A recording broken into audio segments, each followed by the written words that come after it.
다 같이 자리에서 일어나셔서 사순절 넷째 주일 예배를 드리겠습니다.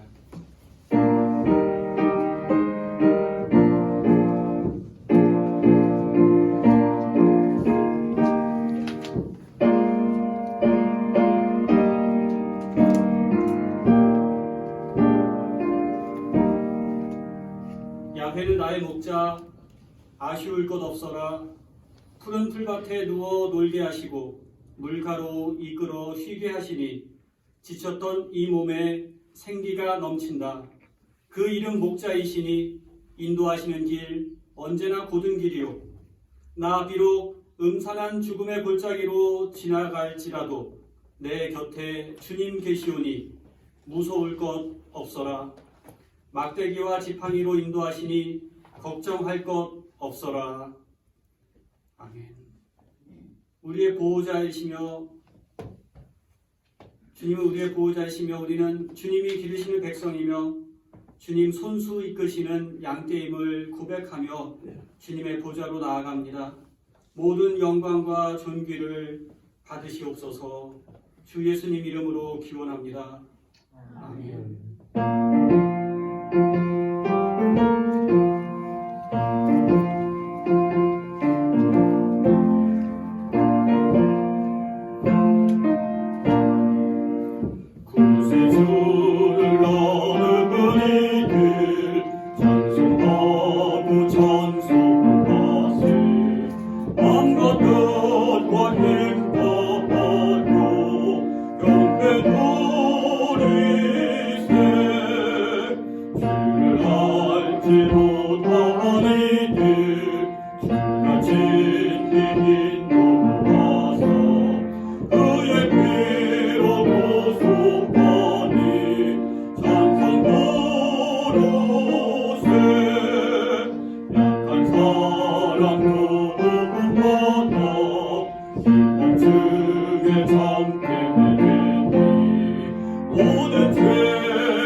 부름은 127번입니다.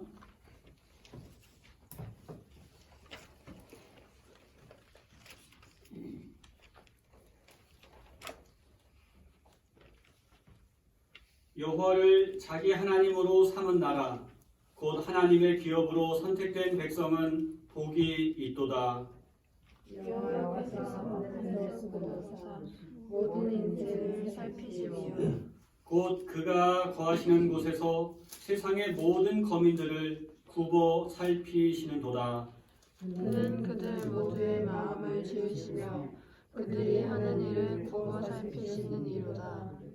많은 군대로 구원 얻은 왕이 없으며 용사가 힘이 세어도 스스로 구원하지 못하는도다. 우리 영혼이 여호와를 바라며 그는 우리의 종과 방패시로다. 우리 마음이 그를 즐거워하며 우리가 그의 성호를 의지하였기 때문이로다. 여호와여 우리가 주께 바른 대로 주의 인자심을 우리에게 베푸소서. 아멘. 공동기도 함께하겠습니다. 새롭게 하시는 하나님, 긴 겨울이 지나고 봄의 세계가 열렸습니다. 꽃들은 피어나고 새들은 즐거이 노래합니다. 하지만 재난의 시간이 길어지고 있습니다. 겨울이 지나가듯 전염병도 언젠가는 지나가겠지만 이 재난의 때에 우리는 어떻게 하면 될까요?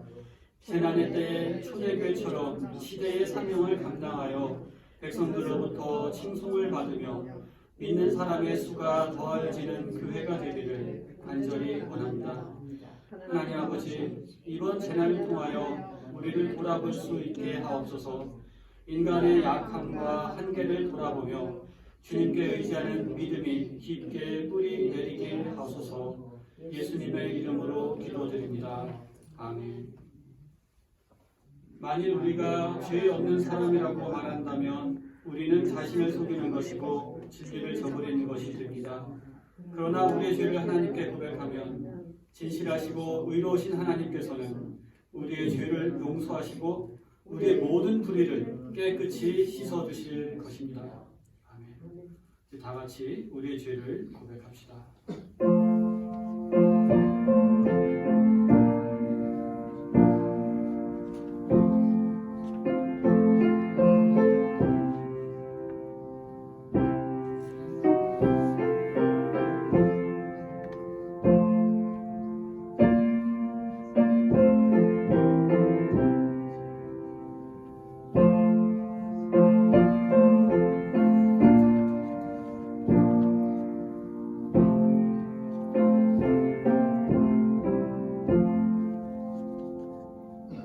하나님, 우리를 좋은 곳으로 인도해 주시고 많은 위험으로부터 구해 주셨습니다. 주님의 은혜가 있어 오늘까지 살아온 저희들입니다. 그러나 우리는 주님을 신뢰하지 못하고 평안한 길을 가면서도 불안해하고 많은 것을 누리면서도 결핍을 느끼며 살았습니다. 믿음 없는 저희들을 용서하시고 불쌍히 여겨 주옵소서. 욕망과 두려움에 사로잡혀 살지 말게 하시고 목자신 주님 음성에만 귀 기울이며 살게 하옵소서. 내 영혼아 야훼를 찬미하여라. 베푸신 모든 은덕 잊지 말아라. 내 모든 죄를 용서하시고 내 모든 병을 고쳐주신다. 내 목숨을 구렁에서 건져주시고 사랑과 자비의 관을 씌워주신다. 내 인생에 복을 가득 채워주시어 독수리 같은 젊음을 되찾아 주신다. 아멘.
기쁨 누림으로 마음의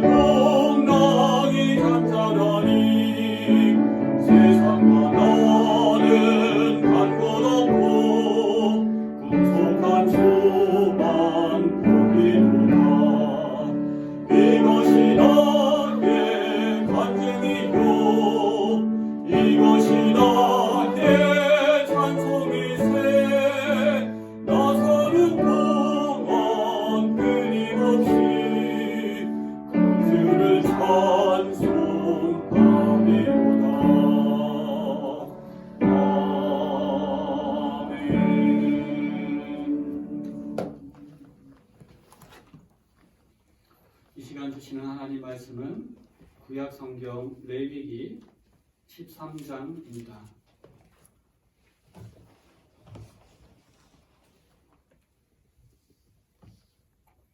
레위기 13장 1절부터 4절까지 한 절씩 교독하시겠습니다.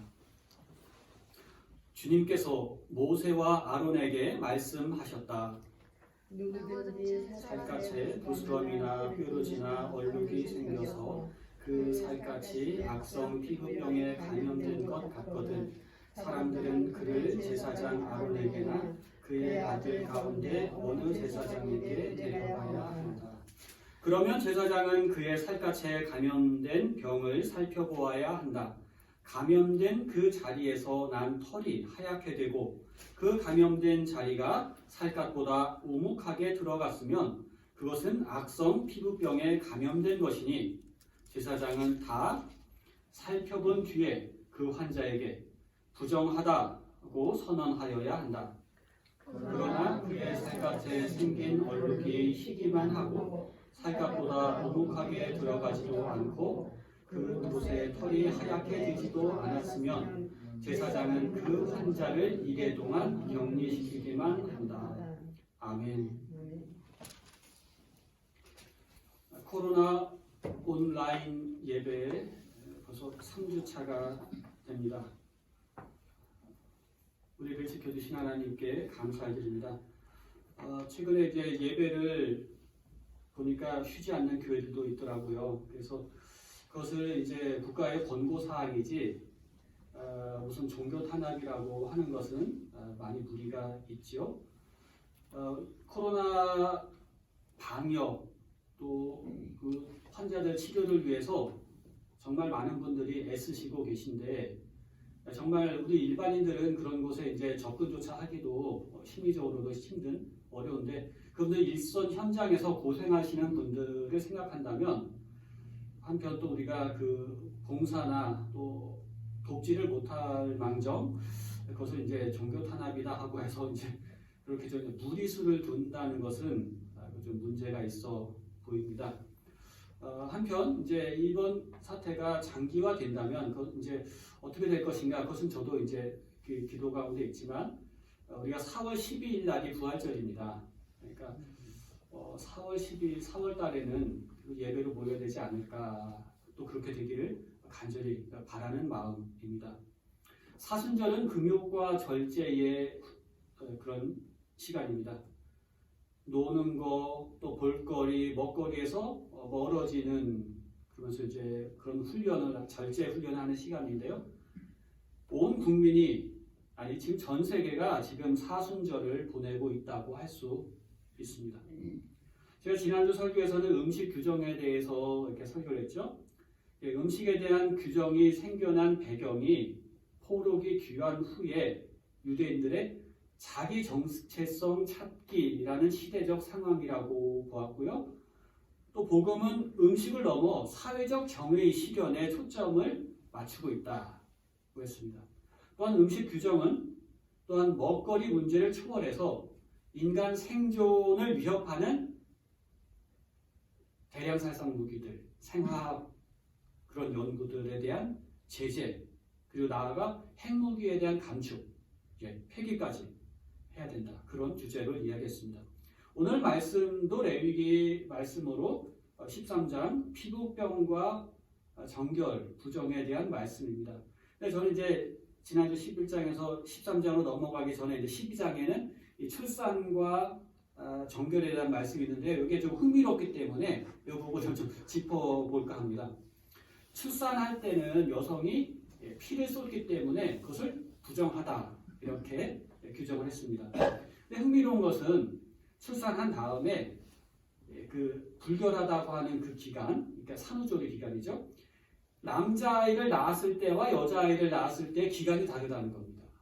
이제 아들을 낳았을 때는 그 기간이 40일이고 딸을 낳았을 때는 2배입니다. 그럼 얼마죠? 80일. 그래서 왜 여자아이를 낳았을 때는 불결한 기간을 2배로 두었는가? 왜 그렇게 구분했을까요? 이제 아주 권위 있는 성경 해설을 보면은 이것을 가부장적 반여성주의로밖에 설명할 도리가 없다고 이제 해석한 부분을 제가 이제 보고서 정말 그런 것일까 이제 생각을 해보던 참에 예전에 그 우리 태평농법을 하시고 또 이 생명주의 이 그런 연구하신 우리 한영애 사모님께서 하셨던 말씀 제 생각이 났어요.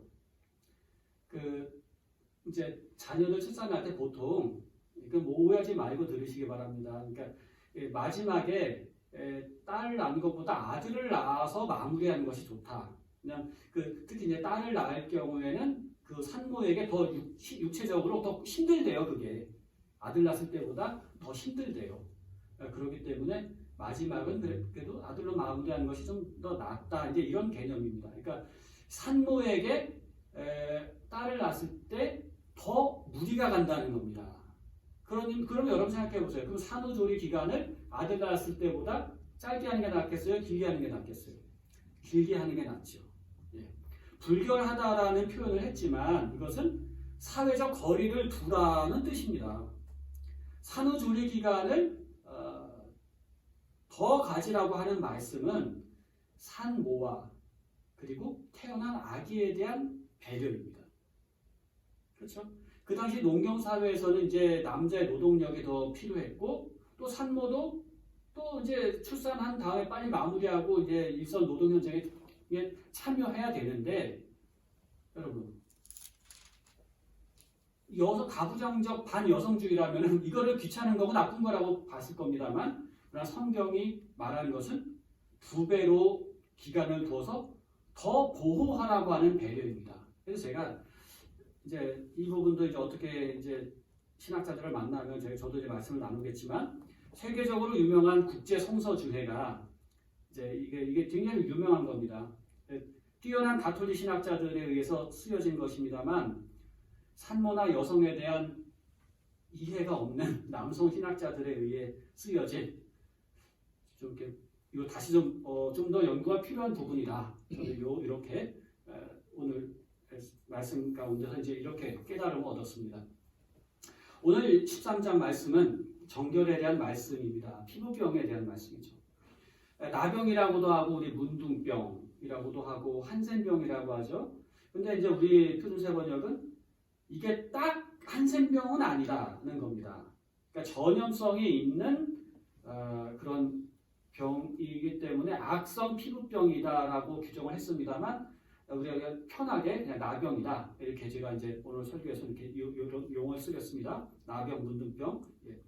이 병이 전염이 된다는 겁니다. 그래서 환자의 옷이나 물건 그리고 그가 살던 집 불결하게 여겼습니다. 그래서 이 병을 이 걸렸을 때 이런 증상이 있을 때는 누가 확진하느냐? 제사장이 확진합니다. 확진 판정 그리고 격리에 대한 판정을 제사장이 내리게 됐습니다. 살갗에 부스럼이 나거나 여러분 뾰루지가 나거나 습진이 나면은 오늘날 약이 좋고 그러니까 여러분도 우리가 이게 굉장히 중요한 거죠. 그렇죠? 작은 것도 소홀히 여기지 않았으면 좋겠어요.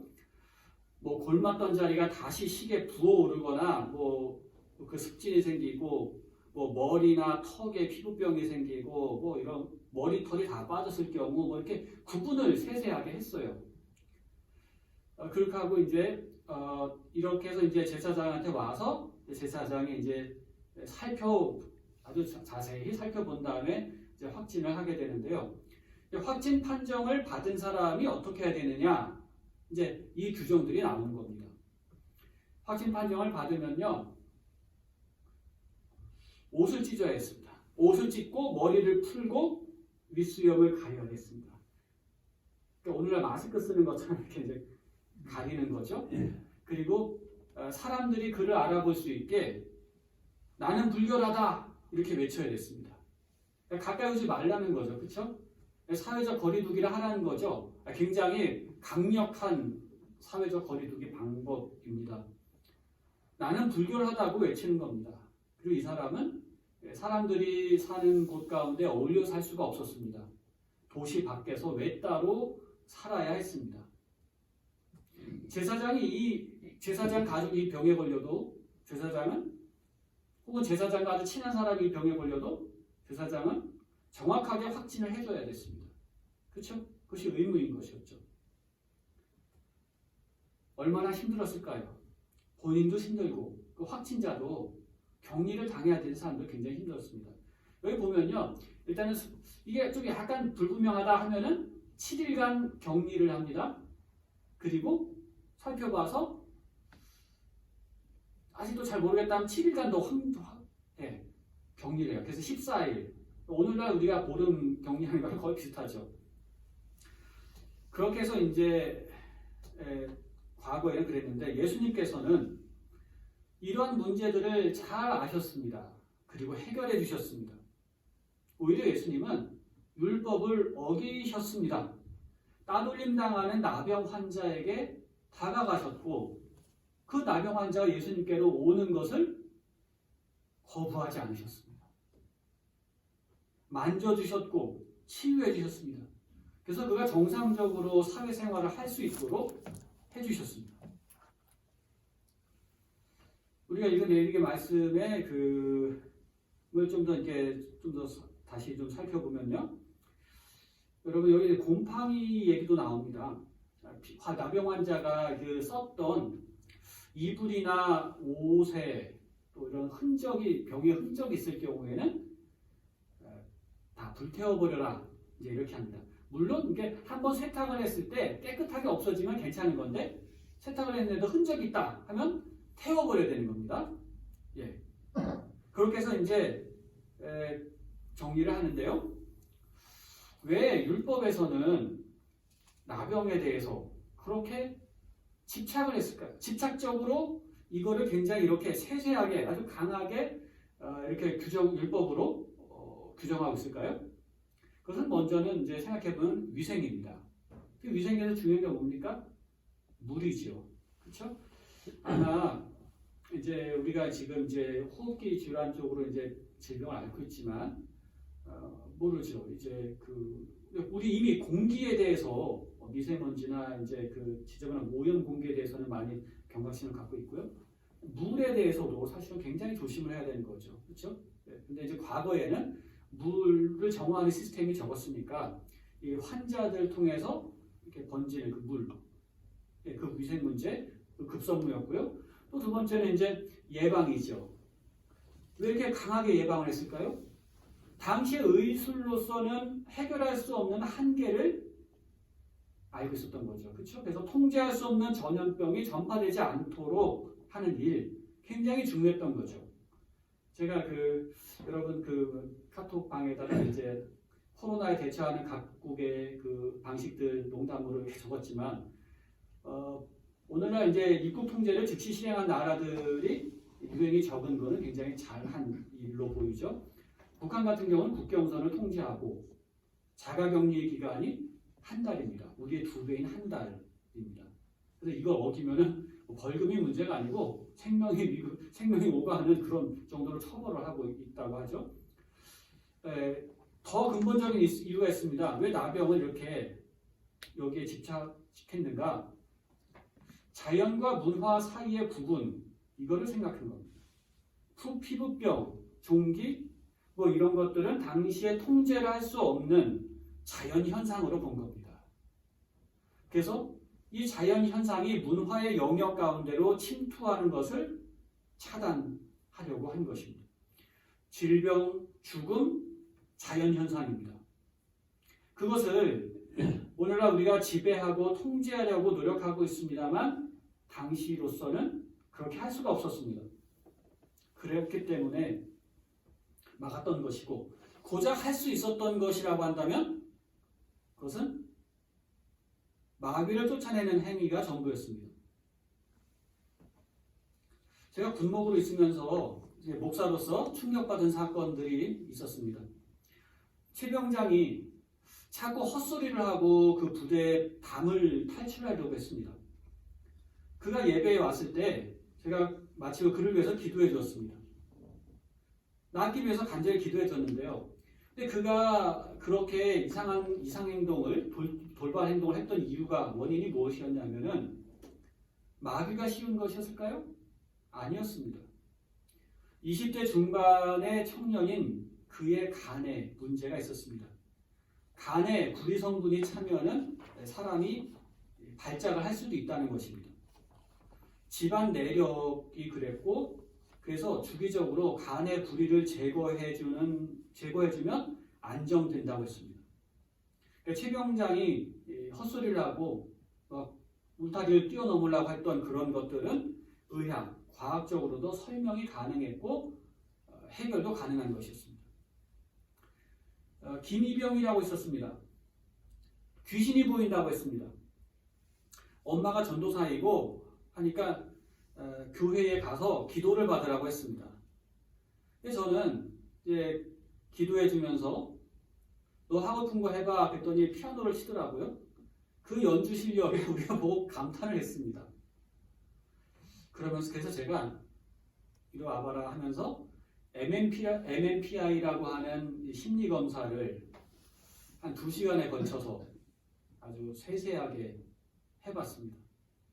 결과는 어땠을까요? 그가 매우 정상이었습니다. 그러면 그가 본 귀신은 뭐였을까요? 그건 그가 군생활 부적격 처리를 받고 제대하기 위해서 스스로 연극을 한 것입니다. 그와 함께 의무반 생활을 하는 그 동료 병사들이나 저기 상급부대 정신과 군의관은 보고서 저거는 가짜다, 깨병이다 하는 것을 알고 있었습니다만 그가 이제 군대 오기 전에 종사했던 그 과거의 유흥업소에서 일했던 그런 전력이나 또 군생활에 부적격한 여러 가지 요소들을 감안해서 부적격 처리해서 전역하기로 했습니다. 이상행동을 하고 귀신이 보이고 하는 그런 이해할 수 없는 현상들 때문에 사람들은 매우 어리둥절합니다. 어리둥절해하고 또 어떤 그 종교인들은 그것을 어떤 기도나 어떤 신께받은 능력을 구하면서 그것을 치료할 수 있다고 이제 이렇게 합니다. 또 사람들은 관습대로 해오던 대로 그 사람을 배척하거나 두려워하거나 후속하기도 합니다. 여러분, 예수님은 어떠셨습니까? 예수님은 당시에 내려왔던 관습적인 그런 견해들을 반대하셨고 비신화화하셨습니다. 비신화화가 뭡니까? 합리적이고 과학적인 정신을 통해서 어떤 그 미신적인 것을 타파하는 것입니다. 근데 예수님의 비신화화는 오늘날의 과학자와 어떤 의학자하고 좀 다른, 예수님은 실천적인 사랑의 과학자였다고 할 수 있습니다.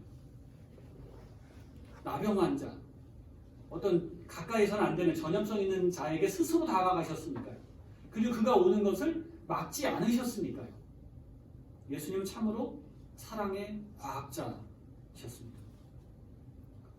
복음서에는 예수님께서 율법을 어기면서까지 나병 환자들 가까이 가서 만져주셨음을 봅니다. 나병 환자뿐만 아닙니다. 큰 관심과 보살핌이 필요한 병자들, 그들을 소외시키고 사회 바깥으로 밀어내는 율법들에 반대하셨고, 그리고 예수님의 제자들 초대교회에서 로마 시대 때 그 전염병이 돌았을 때 그 전염병으로 수많은 시체들이 쌓였을 때 그리스도인들이 그 전염의 위험을 무릅쓰고 직접 그들을 돌보다가 함께 죽은 그런 많은 역사들이 있었기 때문에 그리스도교는 무엇인가라는 관심이 로마 전역에, 로마 제국 전체에 퍼져서 그리스도인이 참으로 귀한 사랑의 실천자들이라는 것을 그때 그 당시 사회가 깨달았고, 그래서 복음이 폭발적으로 복음의 역사가 증가했다는 그런 보고도 저는 읽었습니다. 건강과 행복을 위협당하는 사람들이 많습니다. 그들을 차별하고 배척하는 사회의 관습적인 체제에 교회는 맞서야 하는 것이 맞습니다. 특별히 현재 그 전염병의 위기 가운데서 전파자와 확진자, 격리자들이 경험하는 불편함과 사회적 시선은 참으로 힘들 거라 여겨집니다. 오늘 그래서 성경에 나온 악성 피부병 확진자의 그 심정을 이전보다 더 깊이 우리가 살펴보며 읽을 수 있는 겁니다.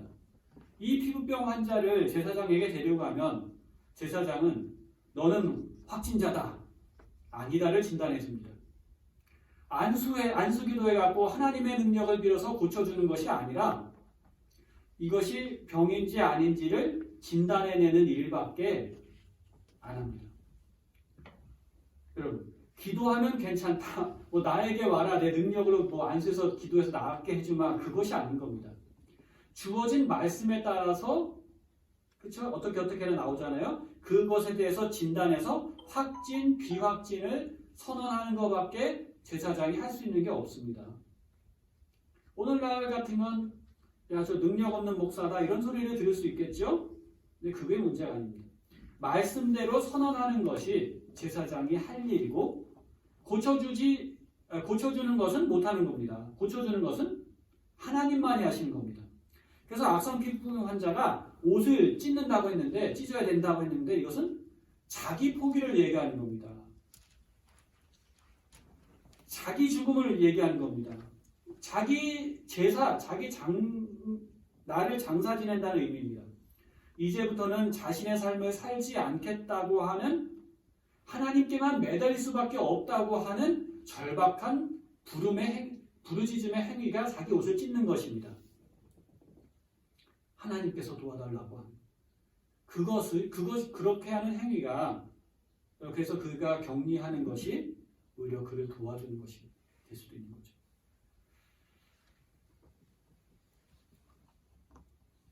시체같이 죽은 자같이 산송장처럼 되어서 이스라엘 공동체에서 쫓겨나 진 밖에서 혼자 살 수밖에 없다. 버려짐이 지옥이라는 것입니다. 왜 이런 말씀을 우리가 지금 구약의 율법 말씀을 지금 읽어야 될까요? 복음의 빛에 다시 이 말씀을 비춰봅니다. 나병 환자가 개인뿐만 아니라 이스라엘 전체가 나병 환자와 같은 본성을 가진 사람들이라는 인식이 여기 있는 것입니다. 원래 의로운 것이 하나도 없는 우리는 모두 다 같은 죄인이라고 하는 것을 일깨워주는 말씀입니다. 우리도 마찬가지입니다. 나병 환자와 같은 죄인들이요. 그 모습이 우리들의 모습입니다. 높은 자, 낮은 자, 잘난 사람, 못난 사람 할 것 없이 모두 다 이 저마다의 질병을 안고 있는 자요. 그 질병의 전염성을 가지고 있는 그런 불쌍한 모습입니다. 이러한 모습이 우리들 모습인데 무슨 불만이 있고 잘난 것이 있고 내놓으라고 할 것이 있겠습니까? 내 탓, 환경 탓하고 원망할 것이 어디 있겠습니까? 이런 대로 살게 하신 것을 감사할 수밖에 없습니다. 설령 내가 나병 환자가 되어서 살아라고 하더라도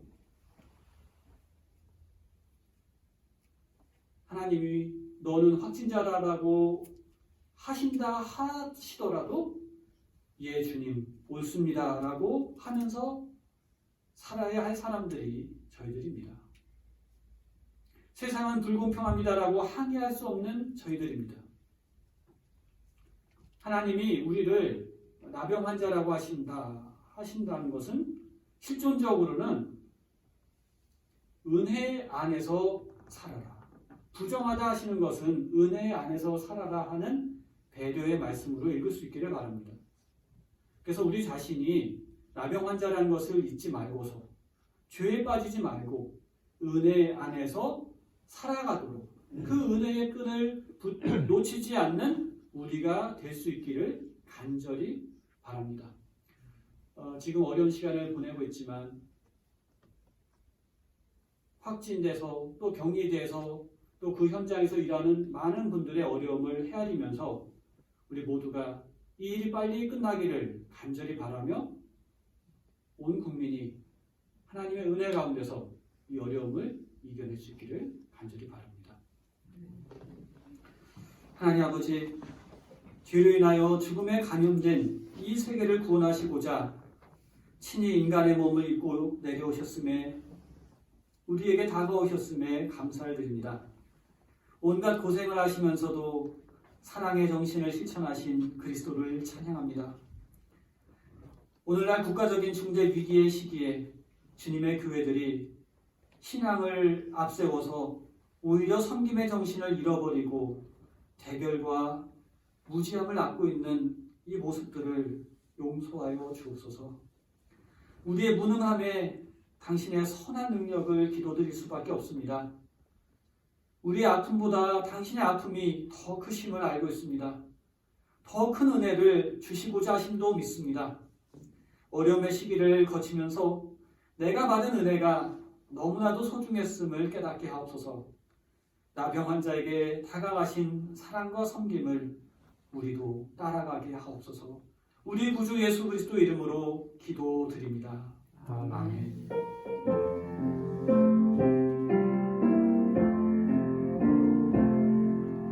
이 말씀 따라 사는 동안 지치지 않게 하시고 이 말씀 따라 사는 동안 주님 나라 이루소서. 전능하사 천지를 만드신 하나님 아버지를 내가 믿사오며 그 아들 우리 주 예수 그리스도를 믿사오니 이는 성령으로 잉태하사 동정녀 마리아에게 나시고 본디오 빌라도에게 고난을 받으사 십자가에 못 박혀 죽으시고 장사한 지 사흘 만에 죽은 자 가운데서 다시 살아나시며 하늘에 오르사 전능하신 하나님 우편에 앉아 계시다가 저리로서 산자와 중자를 심판하러 오시리라. 성령을 믿사오며 거룩한 공회와 성도가 서로 교통한 것과 죄를 사해 주신 것과 몸이 다시 사는 것과 영원히 사는 것을 믿사옵나이다. 아멘.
소외되기 쉬운 저희들을 향하신 따뜻한 시선에 감사드립니다.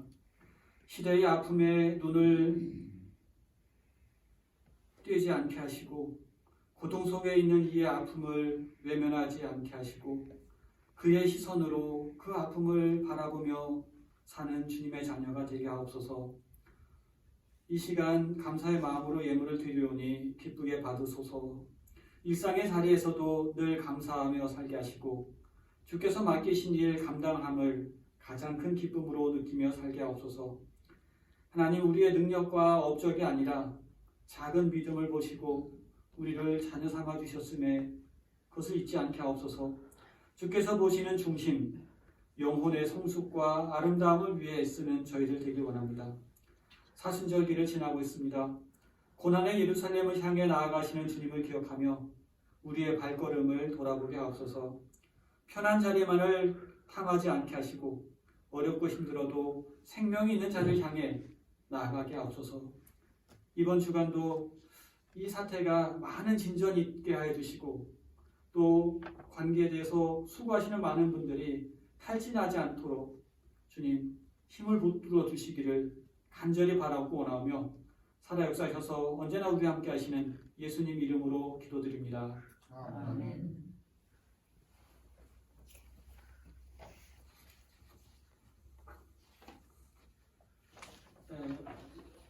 올해 부활주일이 4월 12일입니다. 그래서 그 전에 4월 초 정도에는 예배가 시작되면 좋겠다 하는 마음을 가져봅니다. 그렇게 될 수 있기를 여러분도 기도해 주시고 영상으로 예배를 드리는데 이렇게 참여해 주시는 여러분 모두께 감사를 드립니다.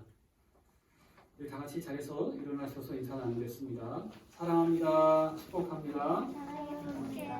축복합니다.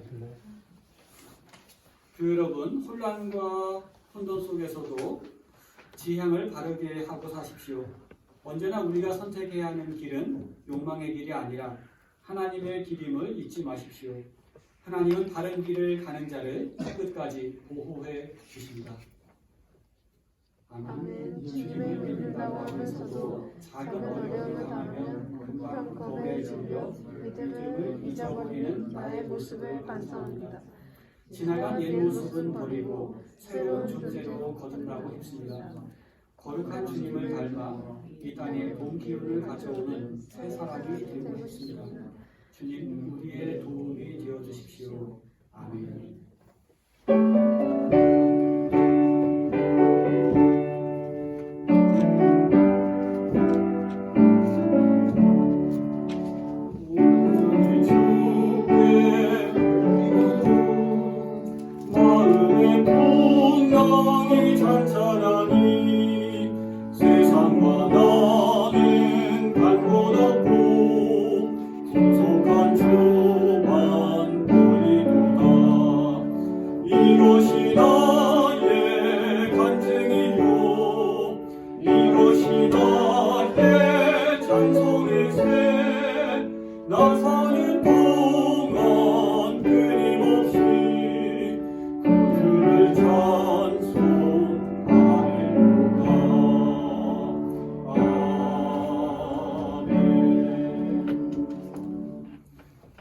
길이요 진리요 생명 되신 우리 구주 예수 그리스도의 은혜와 우리가 어둠의 시선을 버리고 빛의 시선을 갖게 하시는 하나님 아버지의 사랑하심과 어려운 현실 가운데서도 새로운 시작을 할 수 있게 지혜와 용기를 주시는 성령님의 동행하심이 새로움의 창조의 주역이 될 사랑하시는 자녀들 백성교회 위에 교우들의 삶의 자리 가운데 늘 함께 하시기를 간절히 축원하옵나이다.